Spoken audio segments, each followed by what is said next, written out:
চিনতে পারলাম না। আমার নাম শাহজাহান মিয়া। আমার তো মাগো আমার স্ত্রী, ওনার নাম সানা। সব জায়গায় ডাকলাম ধরে ডাকেন কেন? আমার নাম তো সানোয়ারা বেগম। আচ্ছা আচ্ছা, আমরা থাকি মালিবাগ। এই আপনার বাসায় বেড়াতে আসলাম। এইটা হলো আমার 4 নম্বর 4 নম্বর বিবি। উনি আবার একটু পর্দা নসি।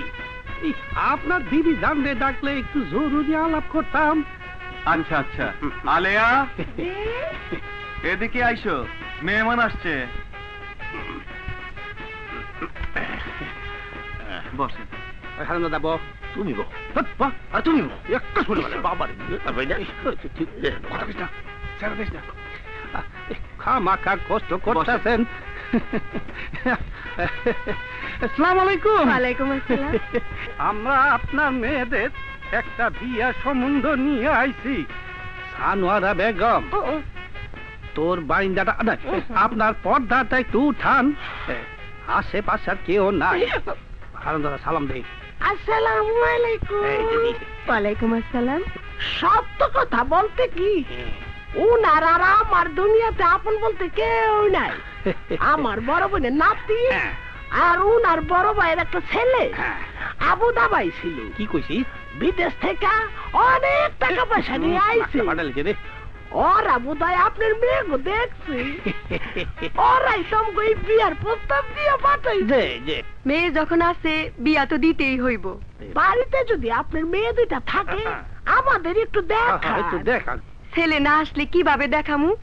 আমরা তো আনুষ্ঠানিক ভাবে দেখবো না, আমরা দেখা গেলাম, পরে এসে সোনার ছেলেরা দেখবে। ওরাই তো আসল, সারা জীবন তো ওরাই মজা খাবে। তবু একটু সময় তো লাগবে। যেভাবে আছে ওইভাবে দায়িত্ব নিয়ে আসেন। আমাদের পছন্দ হইলে ছেলেরা দেখবে কি জরিনা, মর্জিনা, এদিকে আসো। আজকালকার যুগের ছেলেরা তো ওরা দেখা পছন্দ করলেই সম্বন্ধ হইব, বুঝলেন না বিয়াই? আমরা তো উপলক্ষ মাত্র। আমার মনে হয় অগো পছন্দ হয়েছে। সালাম করো। না গেছি রে, ঠিক হয়ে যাইব। আর হইছে ওই ফুলাই লাগা আইসা টাকা মত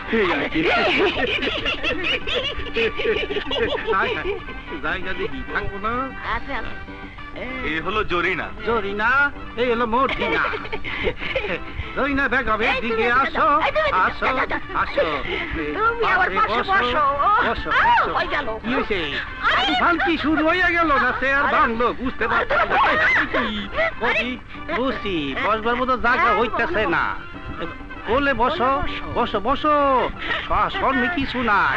আমি একটু বুড়া, তোমার নানা বসি। কোলে বসো বসো। আহা কি ভালো। আপনি তো মর্জিনারে দেখেন না, আবার কি দেখেন? আমি তো জরিনারে দেখতে। ঘুমটাটা খোলো। আহা সুগন্ধি বাসনার তেল দিছ।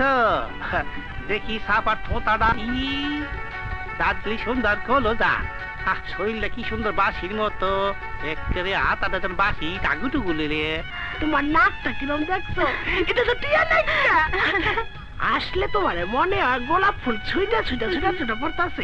হাতের কথা কি কও, আঙ্গুল গিলি মনে হয় চিনি সম্পা কলা। এই বছর বছর খাইতে ইচ্ছা করে। তুমি আমার চিনছো?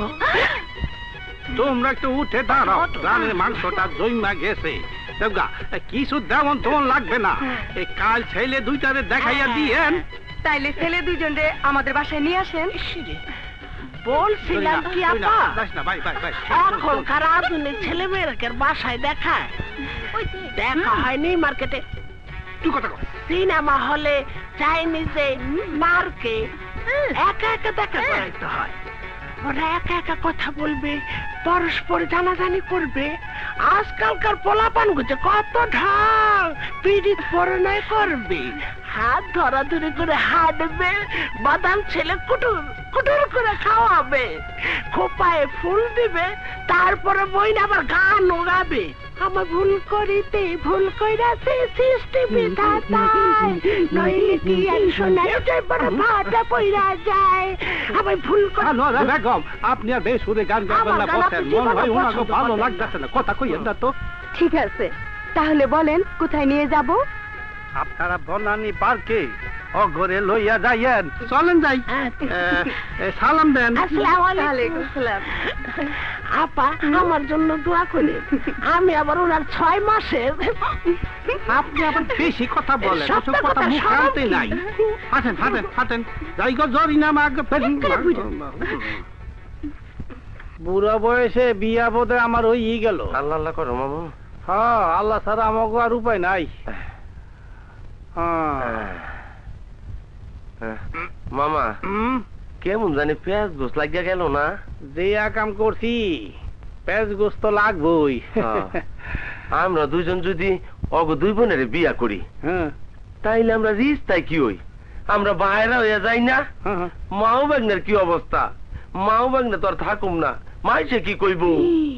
এই কথা তো চিন্তা করি নাই। আরে আরে হারাম দাদা, তোর মাথা গোবর ঢুকছে।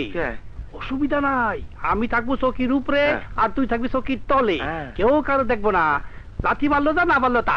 পার্কে যাওয়ার কথা মনে থাকে জানো না? যা, যাবি না? তুমি যাও। না লাঠি দিব।